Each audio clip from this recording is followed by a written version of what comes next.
திருநெல்வேலி அல்வா பண்ண போகிறோம். அதுக்கு கோதுமை ஊற வச்சுருக்கேன். 8 மணி நேரத்துக்கு முன்னாடியே கோதுமையை ஊற வச்சுருக்கேன். 8லேருந்து 10 மணி நேரம் கூட ஊற வைக்கலாம்.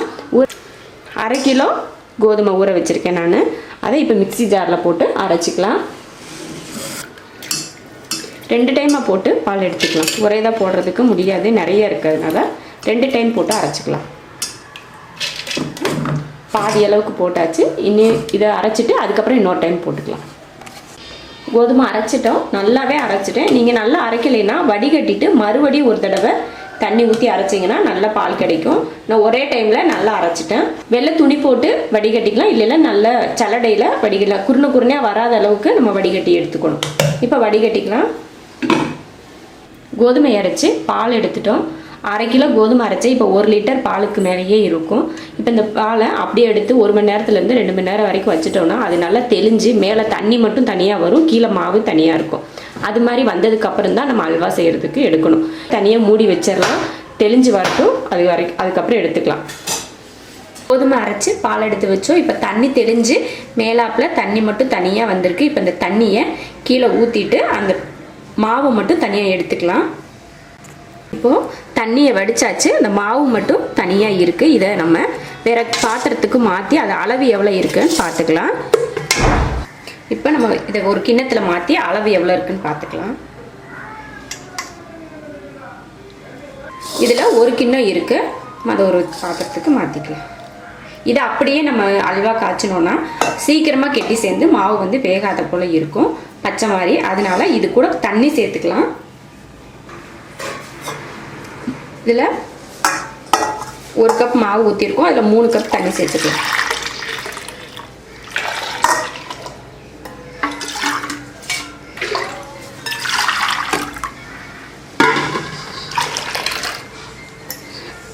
தண்ணி ஊற்றியாச்சு. அதை நல்லா கொஞ்சம் கலந்து விட்டுட்டு எடுத்து வச்சுக்கலாம். 1/2 கிலோ கோதுமையில் பால் எடுத்து வச்சுருக்கோம். சர்க்கரை 600 கிராம் எடுத்திருக்கேன். 600 கிராம் சர்க்கரையில் 100 கிராம் எடுத்து நம்ம கேரமலைஸ் பண்ண போகிறோம். அதுதான் நம்ம அல்வாவுக்கு கலர் கொடுக்க போகிறது. அதனால தனியாக ஒரு 100 கிராம் எடுத்து அதை நல்லா ப்ரௌன் கலராக காய்ச்சி அல்வா கூட சேர்த்துக்கலாம். அதுக்கப்புறம் 500 கிராம் சர்க்கரை தான் நான் எடுத்திருக்கேன். ஏன்னா அதிகம் இனிப்பு இருந்துச்சுன்னா நெய்யும் இனிப்பு சேர்ந்துச்சுன்னா திகட்டுறா போல் இருக்கும். அதனால அதிகமாக நான் இனிப்பு போவேன்னா இந்த இனிப்பு கரெக்டாக இருக்கும், அதனால எடுத்திருக்கேன். உங்களுக்கு இனிப்பு பத்தலை அப்படிங்கிற மாதிரி இருந்துச்சுன்னா நீங்கள் அதிகமாக இனிப்பு சேர்த்துக்கலாம். அப்புறம் நெய் எடுத்திருக்கேன். நெய் நான் 1/2 லிட்டர் எடுத்திருக்கேன். நெய் வந்து நம்ம விருப்பத்தை பொறுத்து அதிகம் பண்ணிக்கலாம், கம்மி பண்ணிக்கலாம். நான் 1/2 லிட்டர் நெய் எடுத்திருக்கேன். இப்போ நம்ம அல்வா ரெடி பண்ணலாம். நல்லா கனமான பாத்திரமாக எடுத்து வச்சுக்கோங்க. நான்ஸ்டிக்காக இருந்தால் கூட பரவாயில்ல, இல்லைன்னா நல்ல கனமான ஒரு பாத்திரமாக எடுத்து வச்சுக்கோங்க. அதில் சர்க்கரையை சேர்த்துக்கலாம்.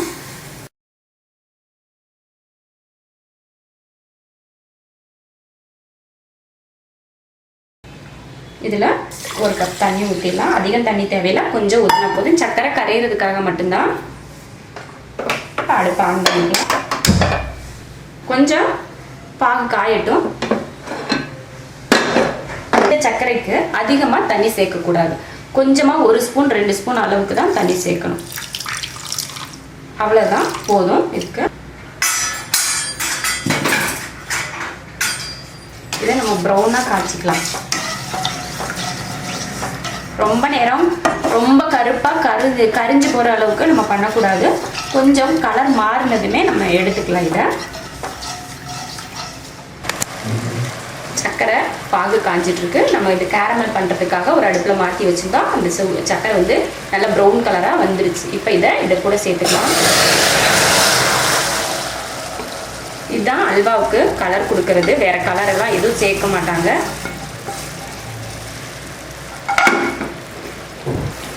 அடுத்து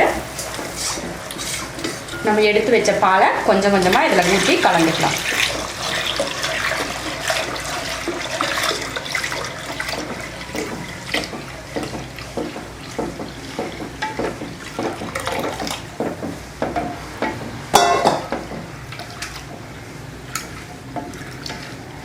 கைவிடாமல் கிண்டணும், இல்லைன்னா அடி பிடிக்கும். அதனால கிண்டிக்கிட்டே இருக்கிறது நல்லது. இந்த பால் வந்து தண்ணியாக இருக்கிறது நல்லா வற்றி வரணும், அது வரைக்கும் நம்ம கிண்டிகிட்டே இருக்கணும்.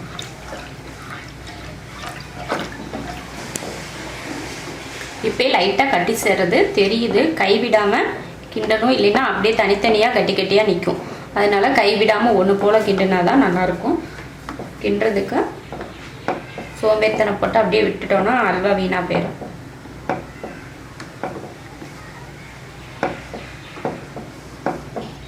அல்வா இப்படி கெட்டி சேர்ற மாவு வந்து கெட்டி சேர்றப்போ நம்ம நெய் சேர்த்துக்கணும் அப்பப்போ இடையில இடையில.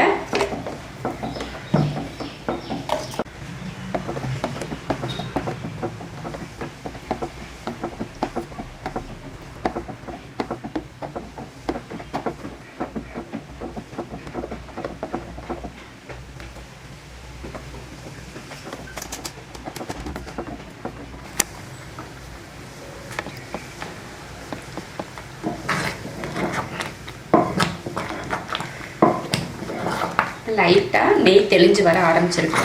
கிண்டுறப்போ நல்லா கெட்டி ஆகிற பதத்தில் நெய் கொஞ்சம் கொஞ்சமாக ஊற்றி ஊற்றி கிண்டணும். இப்போ ஒரு அளவுக்கு நெய் தெளிஞ்சு வந்துட்டுருக்கு. எல்லாம் ஒன்று சேர்ந்து வர வரைக்கும் நம்ம கிண்டிக்கிட்டே தான் இருக்கணும். எப்படி 1 மணி நேரத்துக்கு மேலேயாவது ஆகும்.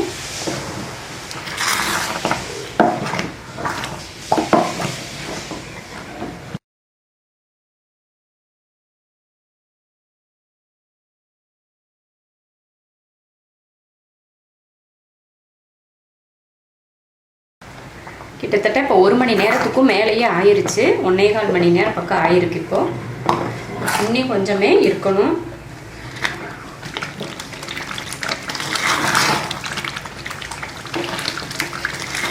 இப்போ எல்லாம் நல்லா ஒன்று சேர்ந்து வர ஆரம்பிச்சிருக்கு.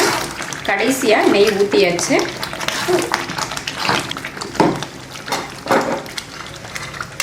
கொஞ்சம் முந்திரி பருப்பு வறுத்து இதில் சேர்த்துக்கிறேன்.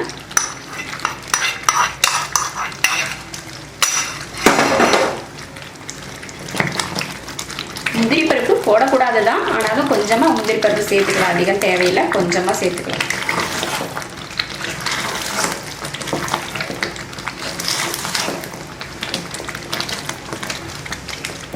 இன்னும் கொஞ்ச நேரத்தில் ரெடி ஆயிரும். அவ்வளோதான். இப்போவே நல்லா இதாக ஒட்டாமல் வர ஆரம்பிச்சிருச்சு. இப்படி எடுத்தால் தனியாக வருது பாருங்கள். இப்படி பண்ணுறப்போ பாத்திரத்தில் ஒட்டாமல் இருந்தாலே அல்வா பதத்துக்கு வந்துருச்சுன்னு அர்த்தம். நல்லா ஆற வச்சு ஸ்வீட் பாக்ஸில் எடுத்து வச்சுட்டோன்னா எப்போ வேணாலும் எடுத்து சாப்பிட்டுக்கலாம்.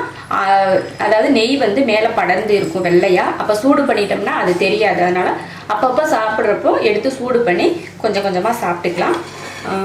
என்கிட்ட மகாலீலான்னு ஒரு சிஸ்டர் திருநெல்வேலி அல்வா செய்யணும், எனக்கு செஞ்சு கொடுங்க அப்படின்னு சொல்லி கேட்டாங்க. அவங்களுக்காக பண்ணது தான். ரொம்ப கஷ்டப்பட்டு பண்ணியிருக்கேன் சிஸ்டர். சாப்பிட்டு என்ஜாய் பண்ணுங்கள். இதே போல் செஞ்சு சாப்பிட்டு என்ஜாய் பண்ணுங்கள். உங்கள் சார்பாக நாங்களும் திருநெல்வேலி அல்வா சாப்பிட்றோம். அல்வா ரெடி ஆயிடுச்சு. நீங்களும் இது போல் திருநெல்வேலி அல்வா பண்ணி பாருங்கள். ரொம்ப ஈஸின்லாம் சொல்ல முடியாது. கொஞ்சம் கஷ்டமாக தான் இருக்கும் செய்கிறதுக்கு. கொஞ்சம் ரொம்ப டைம் எடுக்கும். பொறுமையாக செஞ்சால் டேஸ்ட்டாக சாப்பிடலாம். நீங்களும் இது போல் அல்வா செஞ்சு பாருங்கள். பிடிச்சிருந்தா லைக் பண்ணுங்கள். மற்றவங்களும் பார்க்கணுன்னு நினச்சிங்கன்னா ஷேர் பண்ணுங்கள். மறக்காமல் சப்ஸ்கிரைப் பண்ணுங்கள். நன்றி.